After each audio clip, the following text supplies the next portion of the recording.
La brise du matin soufflait à travers les rideaux, apportant un parfum subtil de terre humide et de fleurs fraîches. Claire s'éveilla lentement, comme chaque matin depuis des années, dans la chambre chaleureuse qu'elle partageait avec Robert, son mari depuis 50 ans. Mais ce matin-là, une étrange sensation de malaise persistait, comme si le monde autour d'elle était sur le point de basculer. Elle n'aurait jamais imaginé que ce jour-là marquerait la fin d'une époque, la fin de son bonheur tout entier. Elle descendit dans la cuisine, où Robert, comme d'habitude, prenait son café en silence. Il leva à peine les yeux de son journal, marmonnant quelques mots de salutation. Claire savait que les années avaient creusé des fossés entre eux, mais jamais elle n'aurait pensé qu'une trahison se cacherait derrière ces silences quotidiens. Ce matin-là, la vie de Claire bascula en un instant, lorsqu'elle découvrit la lettre. Elle était là, posée sur la table de la salle à manger, soigneusement pliée, comme si elle attendait d'être lue. Les mots écrits dessus, au stylo noir, la frappèrent de plein fouet: « Bonne chance toute seule, reine des rides ». Une froideur glaciale s'empara d'elle, et l'air sembla se figer autour de Claire. Elle ne comprenait pas. Comment Robert, l'homme qu'elle avait épousé il y a si longtemps, pouvait-il lui infliger une telle douleur? Comment en était-il arrivé là? Ses mains tremblaient légèrement lorsqu'elle retourna la lettre, cherchant des réponses. Et c'est là, dans l'ombre des mots glacés, qu'elle trouva la vérité qui la brisa: il la trompait. Le nom de Marion, sa belle-fille, était inscrit en bas de la page. Claire se figea. Marion, sa propre belle-fille. La colère, la confusion et la douleur se mêlèrent dans un tourbillon vertigineux. Comment? Pourquoi? Claire sentit son cœur se serrer, mais un éclat de lucidité traversa son esprit, effleurant la surface de sa douleur. Ce qu'elle vivait n'était pas un accident. C'était un complot, une trahison préméditée, et tout devenait si soudainement clair. La vie qu'elle pensait connaître, la famille qu'elle croyait être la sienne, n'était qu'une illusion. Le téléphone sonna brusquement, brisant le silence pesant qui s'était installé. C'était Robert, toujours si calme, si assuré dans ses mots. Mais aujourd'hui, il y avait quelque chose dans sa voix. Une panique sous-jacente. Claire sentit son estomac se nouer. Il lui expliqua, d'une voix presque suppliant, qu'il avait fait une erreur. Il voulait parler, réparer. Mais comment répare-t-on une trahison comme celle-ci? Comment effacer le poison de la perfidie? Claire le savait. Cela ne pouvait être réparé. Elle décrocha, d'abord dans un silence lourd, avant de répondre calmement, ses yeux fixant la lettre laissée sur la table, ses mains serrées autour du combiné. « Je ne sais pas ce qui est arrivé à toi, Robert, dit-elle d'une voix tranquille, presque froide, mais je n'ai plus rien à dire. Tu m'as laissé, et plus encore, tu m'as laissé pour ma propre Nora. » Elle raccrocha brutalement, sans ajouter un mot. Le téléphone se figea dans son dos, tandis que la réalité la frappait de plein fouet. Elle était seule. Seule dans une maison remplie de souvenirs de ce qui aurait dû être une vie heureuse. Claire se leva lentement, regardant autour d'elle comme si elle était dans un rêve. Les souvenirs qui parsemaient la pièce, les objets accumulés au fil des ans, semblaient soudainement lui appartenir à elle seule. Elle s'était toujours vue comme la femme qui soutenait tout le monde, qui était le cœur de la famille, la douce compagne. Mais aujourd'hui, elle n'était plus rien de tout cela. Elle se leva et marcha à pas lents vers la fenêtre, regardant dehors, comme pour chercher une réponse dans le ciel dégagé. Mais il n'y avait aucune réponse. Il n'y avait que du vide. Elle se sentit soudainement prise d'une colère sourde, une colère qui grondait dans ses entrailles. La trahison n'était pas seulement une blessure, c'était un coup de poignard dans son âme. Mais quelque chose d'autre grandissait en elle, une force. Ce n'était pas une force de vengeance, du moins pas encore, mais une force qui lui permettait de prendre du recul. Ce qu'elle venait de vivre n'était pas la fin de tout, mais plutôt un nouveau commencement. La lueur de l'aube s'infiltrait lentement à travers les rideaux, apportant avec elle une vision claire de ce que Claire devait faire. Elle n'était plus la femme qui était prête à tout pardonner, à se sacrifier pour le bien des autres. Non, aujourd'hui elle avait une mission bien plus importante, se retrouver elle-même, retrouver sa dignité. L'amour qu'elle avait donné n'était plus la chose la plus importante.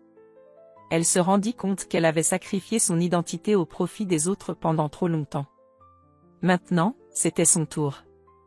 Elle s'assit à la table de la cuisine, en silence, se tenant là dans l'ombre de la lettre, les mains serrées sur ses genoux. Les premières larmes qu'elle avait versées s'étaient calmées, mais dans son cœur brûlait une lueur nouvelle, celle de la résilience. Et c'était là, dans ce moment de solitude totale, qu'elle décida que sa vengeance ne serait pas une vengeance destructrice, mais une vengeance silencieuse. Elle reconstruirait sa vie, pièce par pièce, sans regarder en arrière. Elle se leva lentement, le regard déterminé, et se dirigea vers la porte. Il était temps de laisser tout cela derrière elle, et de commencer quelque chose de nouveau. Le matin suivant, Claire se leva plus tôt que d'habitude. Le soleil filtrait à peine à travers les rideaux épais de sa chambre, mais elle était déjà éveillée, ses pensées tourbillonnant dans sa tête comme une tempête sans fin. La lettre de Robert, les mots glacés qu'il avait écrits, ne la quittaient pas. Elle avait eu du mal à dormir la nuit précédente, hantée par l'image de sa propre belle-fille, Marion, dans les bras de son mari, ce mariage de 50 ans qui venait de s'effondrer sous le poids d'une trahison. Elle se leva enfin, se dirigeant vers la fenêtre de la cuisine. Le paysage était calme, presque paisible, mais Claire ne pouvait pas échapper à l'agitation intérieure qui la consumait. Ses pensées étaient comme des éclats de verre, fragmentés, difficiles à réunir. Elle regarda au loin, au-delà du jardin, vers la forêt qui se trouvait derrière la maison. La nature, impassible et immuable, semblait si différente de ce qu'elle ressentait en elle-même. Comment en était-elle arrivée là? Comment avait-elle pu ne pas voir venir la trahison de Robert et Marion? Les souvenirs commencèrent à se superposer dans son esprit, des éclats de rire autour de la table à dîner, des moments de complicité avec Robert et Marion, la relation qu'elle pensait parfaite. Mais tout cela, elle le comprenait maintenant, n'était qu'un masque. Un masque qu'elle avait porté pendant des années, convaincue que l'amour et la loyauté étaient des vérités universelles. Pourtant, aujourd'hui, elle se retrouvait seule, face à la vérité cruelle. La vérité d'une vie qui ne reposait sur rien de solide. Claire se détourna de la fenêtre, son regard se posant sur la table où reposait encore la lettre. Ses doigts frémirent, mais cette fois, elle n'éprouvait plus la même douleur qu'hier. Non, aujourd'hui, c'était quelque chose d'autre. Une sorte de prise de conscience calme mais douloureuse, elle ne pouvait pas rester là, à se laisser envahir par cette douleur. Elle avait été une épouse dévouée, une mère attentive, mais avant tout, elle avait été une femme. Une femme qui avait oublié de se mettre elle-même en priorité. Elle se dirigea vers le salon, ses pas lourds mais résolus. Les murs de la maison, autrefois pleins de chaleur et d'amour, semblaient aujourd'hui presque vides. Claire s'assit dans son fauteuil préféré, fermant les yeux un instant pour essayer de retrouver un semblant de calme. Mais les images de Robert et Marion, entrelacées dans une trahison qu'elle n'avait jamais soupçonnée, ne la quittaient pas. Elle avait cru en eux, elle avait cru en la famille qu'elle avait construite. Comment pouvait-elle être aussi naïve? Le silence de la maison était oppressant, chaque coin, chaque objet semblait la rappeler à sa place dans cette vie qu'elle pensait connaître. Mais ce matin-là, Claire se rendait compte que tout ce qu'elle avait vécu n'était qu'un mirage. La trahison ne venait pas seulement de Robert et Marion, elle venait aussi de la vie qu'elle s'était construite, une vie qui, elle l'avait ignorée, reposait sur des mensonges et des non-dits. Comment ai-je pu ne pas le voir, se demanda-t-elle à voix basse, comme si elle espérait obtenir une réponse. La question résonnait dans l'air, sans réponse, car il n'y en avait pas. Elle avait été aveuglée par la routine, par cette fausse sécurité que lui offrait un mariage de longue date. Mais aujourd'hui, elle était forcée de regarder la réalité en face. Elle avait été trompée, manipulée, et pire encore, par ceux en qui elle avait placé sa confiance la plus profonde. Mais Claire savait aussi qu'elle ne pouvait pas se laisser submerger par la douleur éternellement. Oui, sa souffrance était immense, mais elle avait vécu assez longtemps pour savoir que la vie ne s'arrêtait pas après une trahison. La souffrance était une épreuve, certes, mais aussi une opportunité de se reconstruire. Elle était déterminée à ne pas rester là, dans l'ombre de ce qu'elle croyait être son passé. Il était temps de tourner la page, de se réinventer. Ses pensées se concentrèrent alors sur ce qu'elle devait faire, sur comment elle allait se reconstruire. Elle n'allait pas se laisser abattre par ce qui venait de se produire. Elle ne permettrait pas à Robert et Marion de lui voler sa dignité. Elle allait retrouver sa force, cette force qu'elle avait laissée de côté en tant que mère et épouse. Aujourd'hui, c'était à Claire de se retrouver, à Claire de se reconstruire. Et pour la première fois depuis la découverte de la trahison, elle sentit une lueur d'espoir grandir en elle. Elle se leva enfin, une décision claire en tête. La douleur qu'elle ressentait n'allait pas disparaître du jour au lendemain, mais elle savait qu'elle devait avancer. Claire prit une profonde inspiration, s'efforçant de chasser les dernières traces de larmes. La souffrance était une amie terrible, mais elle savait qu'elle devait l'accepter pour pouvoir avancer. C'était un pas vers la guérison. Un pas vers une nouvelle vie. Claire se tourna vers la porte, prête à franchir ce seuil. La maison derrière elle semblait une vie ancienne, une vie qui ne lui appartenait plus. Le regard fixé sur l'avenir, elle se sentit prête à affronter ce qui viendrait, avec détermination et avec la certitude qu'elle pourrait se reconstruire. Elle avait perdu beaucoup, mais elle n'avait pas perdu son âme. Pas encore. Elle ouvrit la porte avec un sourire imperceptible, une promesse silencieuse faite à elle-même. Elle allait survivre à cela, et peut-être même, un jour, en sortir plus forte. Le matin était déjà bien entamé lorsque le téléphone de Claire sonna, brisant le silence lourd qui régnait depuis la veille. Le son aigu du combiné semblait résonner dans toute la maison, perturbant l'immobilité qui l'entourait. Claire se tenait près de la fenêtre, les yeux fixés sur le jardin, mais ses pensées vagabondaient loin de là. Les souvenirs de la veille, la découverte de la lettre, la brutalité de la trahison l'avaient laissée dans un état de confusion. Il lui semblait que tout était devenu irréel, comme si la réalité elle-même lui échappait.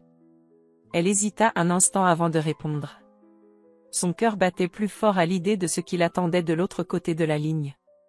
Elle savait, au fond d'elle-même, que cet appel marquerait une nouvelle étape dans son voyage, mais elle ignorait encore de quelle manière il allait façonner son futur. D'une main tremblante, elle décrocha le téléphone. « Claire, c'est Robert », dit une voix tremblante, presque implorante. Il était difficile de reconnaître l'homme qu'elle avait connu pendant tant d'années dans cette voix remplie d'hésitation et de culpabilité.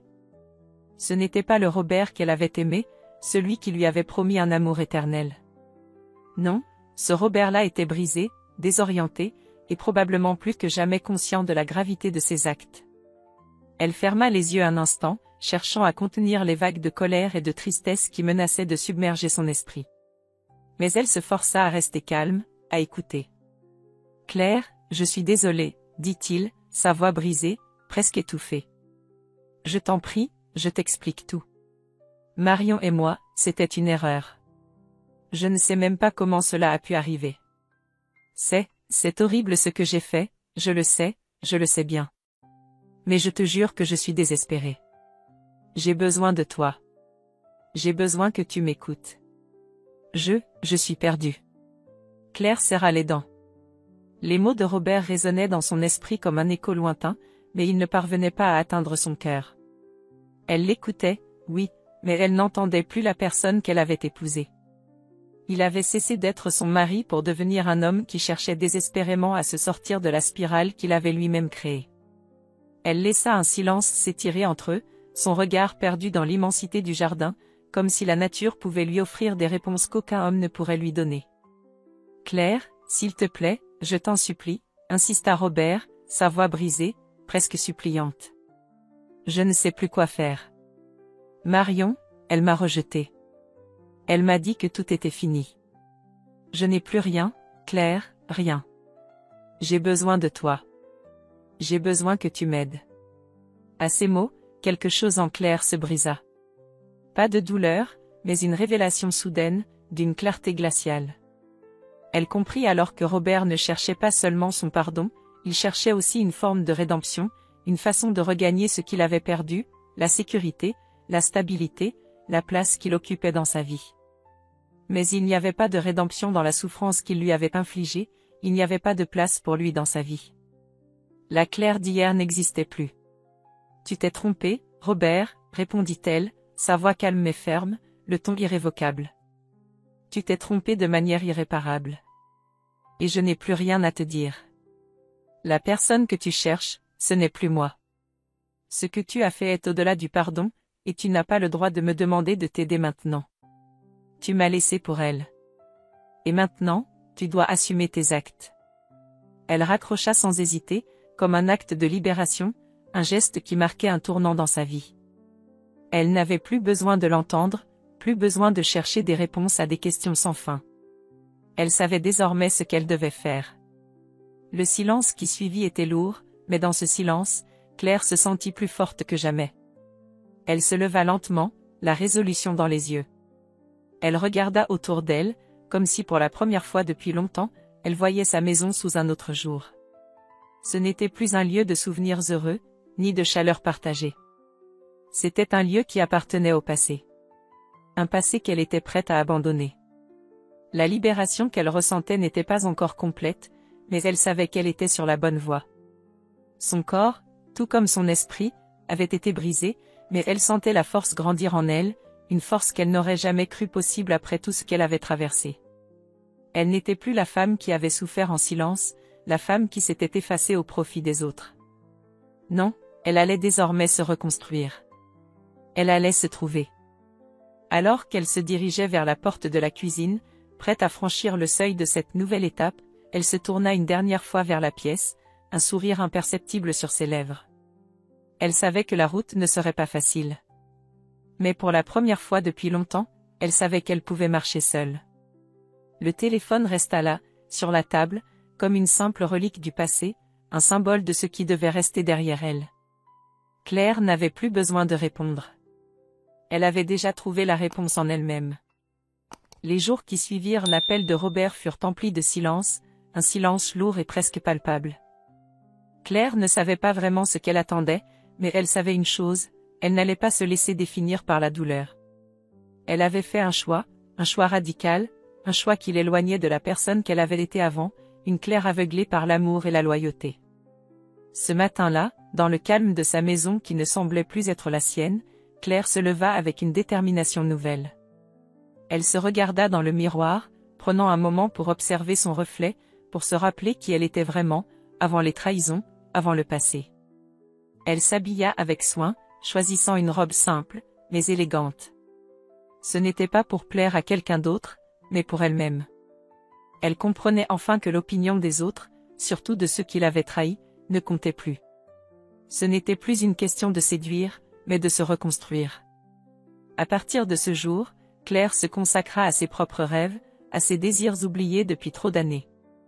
Elle s'inscrivit à un cours de peinture, une passion qu'elle avait mise de côté lorsqu'elle s'était consacrée à sa famille. Chaque coup de pinceau était comme un acte de rébellion contre les années perdues. Claire peignait avec une intensité qu'elle n'avait jamais connue. Chaque toile était une catharsis, chaque couleur un pas vers la guérison. Elle s'étonnait même de la beauté des tableaux qu'elle réalisait, et cette beauté, elle la voyait désormais comme un reflet de ce qu'elle était en train de devenir, forte, indépendante, libre. Mais la vraie transformation de Claire ne se limitait pas à la peinture. Elle se mit à redécouvrir la ville où elle vivait, explorant des endroits qu'elle n'avait jamais pris le temps de visiter. Elle commença à marcher sans but précis, à savourer l'indépendance retrouvée, l'air frais sur son visage, la lumière du soleil qui baignait les rues. Il y avait une énergie nouvelle dans ses gestes, dans son regard. Claire redécouvrait la vie. Un soir, alors qu'elle marchait le long du vieux port, elle croisa un homme. Ce n'était pas un homme comme les autres, mais quelqu'un qui, comme elle, semblait avoir vécu des épreuves. Ils échangèrent un sourire timide, puis quelques mots, et ce fut suffisant pour raviver en Claire quelque chose qu'elle pensait perdu à jamais, l'espoir. Cet homme, qui s'appelait Henri, était différent des autres. Il ne la voyait pas à travers les yeux d'une femme vieillissante, mais d'une personne qui avait encore tout à offrir. Elle sentit un frisson de vie parcourir son corps. Henri n'était pas là pour la sauver, il était là pour la voir pour ce qu'elle était vraiment, une femme complète, une personne capable de se tenir debout, seule, après tout ce qu'elle avait traversé. Les semaines passèrent, et Claire se rapprocha d'Henri. Leur rencontre était simple, mais elle apportait à Claire une joie qu'elle n'avait pas ressentie depuis des années. Henri l'écoutait, la comprenait, sans jamais la juger. Mais plus que tout, il la faisait se sentir vivante, pleine de potentiel. Ils se promenaient ensemble, discutaient de tout et de rien, et parfois, Claire se retrouvait à rire aux éclats, un rire qu'elle n'avait pas entendu depuis longtemps. Un jour, alors qu'ils se retrouvaient autour d'un café, Henri lui confia une histoire de sa propre vie. Il avait aussi été trahi, par sa femme, il y a des années. Cette expérience douloureuse l'avait changé, mais il avait appris à se reconstruire, à ne plus se définir par ses pertes, mais parce qu'il avait encore à offrir au monde. Ce récit toucha profondément Claire. Elle se rendit compte que la souffrance, bien qu'injuste, n'était pas une fin en soi. Elle pouvait en sortir plus forte, plus sage, prête à se réinventer. Et elle n'était pas seule. La rencontre avec Henri ne signifiait pas qu'elle était prête à tourner définitivement la page de son passé, mais elle lui offrait la possibilité d'écrire un nouveau chapitre, un chapitre qu'elle n'avait jamais imaginé possible. Un chapitre où elle serait maître de sa vie, où elle choisirait son destin et ne laisserait plus personne décider à sa place. La force de Claire résidait désormais dans sa capacité à choisir la liberté, à ne plus se laisser emprisonner par les erreurs du passé. Ce jour-là, en rentrant chez elle, Claire s'arrêta devant le miroir. Elle se fixa un moment, puis sourit. Ce sourire n'était pas celui d'une femme brisée, mais celui d'une femme qui avait retrouvé sa dignité. Elle n'avait pas besoin de Robert, ni de Marion. Elle n'avait besoin de personne pour être entière. Elle était capable de se réinventer, de se reconstruire, et elle le ferait. Le passé était derrière elle, et devant elle s'étendait un futur qu'elle n'avait jamais cru possible. Alors que le soleil se couchait, Claire se sentait prête à faire face à tout ce qui viendrait. Elle n'avait plus peur. Elle avait découvert quelque chose d'encore plus puissant que la vengeance, la capacité de se relever, de recommencer à zéro et d'embrasser l'avenir avec une force tranquille. Ce fut un moment de silence, mais ce silence était celui de la paix intérieure. Claire n'avait plus besoin de prouver quoi que ce soit à qui que ce soit. Elle savait qui elle était et ce qu'elle était capable de faire. Le monde était désormais à ses pieds, et elle n'avait qu'à faire un pas pour le conquérir. Le chapitre suivant serait le sien, et il serait écrit dans la liberté, la paix et la confiance retrouvées. Le vent soufflait doucement à travers les arbres, créant une mélodie apaisante qui semblait chasser les nuages du ciel. Claire se tenait sur le balcon, les yeux fixés sur l'horizon, une légère brise effleurant son visage. Ces derniers jours, elle s'était laissée aller à de nombreuses réflexions, mais il y avait une pensée qui ne cessait de la tourmenter, Marion. Elle se demandait ce que la jeune femme ressentait, comment elle se sentait après ce qui s'était passé, après l'effondrement de leur monde. Elle se souvint de Marion comme de la jeune femme pleine de vie, joyeuse, presque comme une fille qu'elle n'avait jamais eue. Mais aujourd'hui, après la trahison qu'elle lui avait infligée, Marion semblait si lointaine. Comment pouvait-elle comprendre l'ampleur de la douleur qu'elle avait causée? Claire n'avait pas envie de pardonner, pas encore. Mais quelque chose dans son cœur lui disait qu'il y avait plus que de la rancune. Il y avait de la souffrance partagée, et peut-être, juste peut-être, une opportunité de reconstruire, non pas leur relation, mais leur propre liberté. Claire ne savait pas exactement ce qu'elle attendait de Marion, mais elle ressentait qu'il était temps de lui donner une chance de se racheter. Ce jour-là, Marion frappa à la porte de Claire. Cela faisait des semaines que Claire n'avait pas entendu sa voix, et la simple idée de la revoir fit naître une tension dans l'air. Elle savait que ce n'était pas facile pour Marion non plus, mais l'idée de la voir la remplissait d'un mélange de curiosité et de réserve. Elle ouvrit la porte lentement, se préparant à affronter la réalité. Marion se tenait là, debout dans l'encadrement de la porte, une expression de regret profond sur son visage. Ses yeux étaient emplis de larmes non versées, mais Claire ne laissa aucune émotion se lire sur son propre visage. Ce n'était pas encore le moment de se laisser submerger par la sympathie. C'était le moment de faire face à la vérité. « Claire, » dit Marion d'une voix tremblante. « Je suis désolée. Désolée pour tout. Pour ce que j'ai fait, pour ce que j'ai détruit. Je sais que rien de ce que je peux dire ne réparera la douleur que j'ai causée, mais je dois te dire que je suis perdue. Je me sens vide, et je ne savais même pas comment te parler après tout ça. » Le silence entre elles était lourd, presque insupportable, mais Claire ne bougea pas. Elle observa Marion, cherchant des signes de sincérité dans ses yeux. Elle n'était pas là pour accorder un pardon immédiat, mais pour comprendre si Marion était prête à affronter les conséquences de ses actes, si elle était capable de reconnaître l'étendue de sa trahison. « Marion, » répondit Claire d'une voix calme, mais ferme, « je n'ai pas de réponse facile pour toi. Ce que tu as fait ne peut pas être effacé. Tu as trahi ma confiance, et tu m'as trahi de la manière la plus douloureuse qui soit. Tu n'as pas juste brisé ma relation avec Robert, tu as brisé quelque chose en moi. Mais cela ne signifie pas que je ne te vois pas comme une personne qui souffre aussi. Je vois ta culpabilité, mais je ne sais pas si cela suffit. Marion baissa les yeux, les larmes commençant à couler lentement sur ses joues. Claire sentit un pincement au cœur, mais elle garda son calme. C'était difficile de voir Marion dans cet état, mais c'était aussi la réalité d'une personne qui était prête à affronter ses erreurs. Peut-être que ce n'était pas encore un pardon, mais c'était un premier pas vers quelque chose de plus authentique, quelque chose qu'elle n'avait pas eu auparavant, la vérité. Je ne t'ai jamais demandé de comprendre ce que j'ai ressenti, continua Claire. Ce que je ressens maintenant, c'est de la colère, de la tristesse, mais aussi une forme de compréhension. Je sais que toi aussi, tu te sens perdu. Mais tout ce que tu peux faire maintenant, c'est assumer tes actes et commencer à réparer, non pas avec moi, mais avec toi-même. Marion hocha la tête, comme si elle était prête à accepter cette vérité.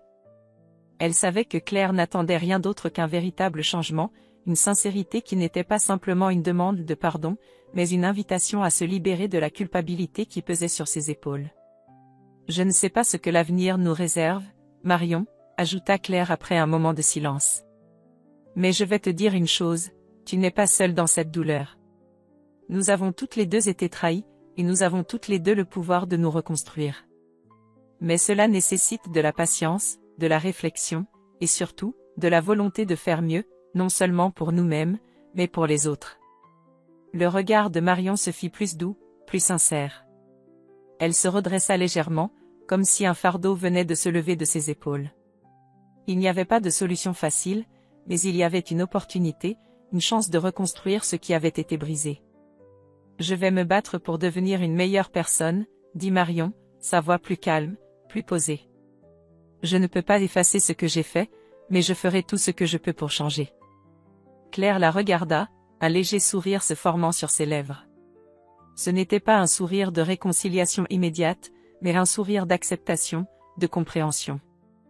Elle savait qu'il y avait encore beaucoup de travail à faire, mais elle aussi, comme Marion, avait appris que la guérison ne venait pas d'un simple pardon, mais d'un engagement profond à changer, à aller de l'avant.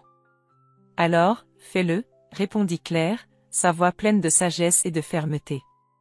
Fais-le pour toi, Marion. Et si tu veux un jour qu'on parle de ce qui s'est passé, je serai là. Mais pour l'instant, c'est à toi de reconstruire ta propre vie. Marion acquiesça, les larmes séchant lentement sur ses joues, mais un rayon de lumière brillant dans ses yeux.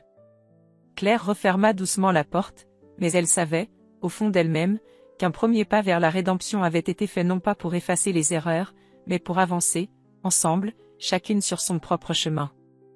Les derniers mois avaient été un tourbillon de transformation pour Claire. Elle se tenait là, sur le seuil de la porte, regardant au loin les premières lueurs de l'aube qui perçaient l'horizon. Le monde semblait s'éveiller avec elle, comme si la nature elle-même s'accordait avec ce renouveau qu'elle ressentait profondément. Cette étape de sa vie, marquée par la souffrance et la reconstruction, l'avait menée à un point de paix intérieure qu'elle n'aurait jamais cru atteindre après les trahisons qu'elle avait subies. Mais elle était là, prête à franchir une nouvelle étape, plus forte que jamais. Ces derniers mois avaient été marqués par de nombreux changements. Claire s'était éloignée du passé, redécouvrant ses passions et ses désirs personnels. Ses toiles, autrefois des éclats d'émotions brutes, étaient devenues des fenêtres ouvertes sur son âme, des expressions de liberté et d'espoir. Henri, qui avait croisé son chemin de manière inattendue, lui avait offert une forme de tendresse sans attendre de retour. Mais, contrairement à ce qu'elle pensait, ce n'était pas l'amour d'un autre qui l'avait sauvée. C'était l'amour d'elle-même, l'amour de la vie qui se présentait à elle comme une promesse. Aujourd'hui, Claire se rendait au parc, un lieu qu'elle avait visité des milliers de fois, mais qu'elle redécouvrait sous un nouveau jour.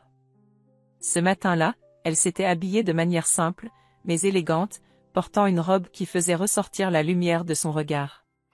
Ce n'était pas pour les autres, mais pour elle-même. Elle s'était finalement réapproprié sa beauté intérieure et extérieure. Elle savait que tout cela ne faisait pas partie d'un simple mouvement de vengeance, mais d'une véritable libération. La vengeance n'était plus nécessaire.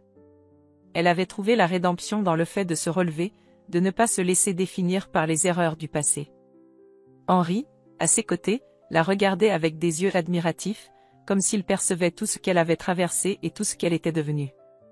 Leur relation n'était pas le sommet de cette histoire, mais un point d'équilibre. Claire savait que l'amour qu'elle ressentait pour lui était profond, mais qu'il n'était qu'une partie de son voyage. Elle n'était pas complète grâce à lui, elle était complète grâce à elle-même. Ils marchaient côte à côte, les oiseaux chantant autour d'eux, leur offrant une musique douce et apaisante. Leur conversation était légère, comme si le monde autour d'eux était redevenu léger. Il n'y avait plus de lourdeur, plus de douleur insurmontable. Ils parlaient de leurs projets futurs, de voyages, de découvertes, mais aussi des choses simples de la vie qui, à cet instant, prenaient une dimension nouvelle. Claire se rendait compte que la paix qu'elle avait trouvée ne venait pas d'une simple acceptation, mais d'un véritable engagement à avancer sans être prisonnière de ses peines. Elle tourna son regard vers Henri, et sans un mot, ils s'arrêtèrent sous un vieux chêne, là où ils avaient l'habitude de se retrouver. Henri la regarda dans les yeux, et un sourire sincère se dessina sur ses lèvres. Il savait, comme elle, que ce moment n'était pas juste une pause dans leur vie, mais une transition vers quelque chose de plus grand. « Je suis tellement fier de toi, Claire, » dit Henri, sa voix remplie de tendresse. « Je vois tout ce que tu as traversé, et je vois la femme que tu es devenue. Tu as gagné ta liberté, et tu l'as fait de manière admirable. » Claire sourit à ces mots, mais dans son cœur, elle savait qu'elle était bien plus que ce qu'il voyait. Elle était une survivante, une femme qui avait connu la souffrance mais qui n'avait pas laissé cette souffrance la définir. Elle avait découvert, au fond d'elle-même, une force qu'elle ignorait avoir. « Ce n'est pas moi que tu devrais admirer, Henri, » répondit-elle, sa voix douce mais pleine de conviction. « C'est moi qui ai appris à m'admirer. J'ai été ma propre alliée dans ce voyage. Et je vais continuer à avancer, pour moi-même, pour ma vie. » Un silence doux s'installa entre eux, un silence qui n'était pas lourd, mais rempli d'une compréhension profonde. Claire savait qu'elle n'avait pas besoin de l'approbation de quiconque. Elle avait trouvé la paix, la liberté, et elle allait de l'avant, sans regret. En se retournant, Claire aperçut au loin la silhouette de Marion. La jeune femme semblait plus apaisée, moins rongée par la culpabilité, comme si elle avait enfin accepté sa part de responsabilité et avait commencé son propre voyage de guérison. Claire ne ressentait plus de rancune, mais un sentiment de compréhension, presque de compassion. Marion avait son propre chemin à parcourir, tout comme elle avait le sien. Et peut-être, un jour, leurs chemins se croiseraient à nouveau, mais pour l'instant, elles étaient chacune responsables de leur propre libération. Ce moment sous l'arbre, avec Henri à ses côtés et le vent léger qui balayait les feuilles, symbolisait pour Claire un nouveau départ. La vie avait cessé d'être un fardeau. Elle n'était plus une victime, ni une femme marquée par les erreurs des autres. Elle était une femme reconstruite, prête à embrasser le monde avec tous ses possibles. Le ciel s'éclaircissait, et Claire savait que son futur était à la hauteur de ses rêves. Elle avait traversé l'adversité, et maintenant, elle était prête à ouvrir les bras à ce qui venait. Elle était libre. Alors qu'elle s'éloignait avec Henri, le monde autour d'elle semblait s'ouvrir, prêt à accueillir cette nouvelle version d'elle-même, une version plus forte, plus sereine, plus aimante. Elle n'avait pas besoin d'une fin parfaite. Parce qu'elle savait que le véritable voyage était celui qu'elle vivait, chaque jour, en avançant. Le chapitre de sa vie s'ouvrait sur une promesse infinie, celle de vivre pleinement, sans regret, sans entrave, dans la beauté du présent et la promesse de l'avenir.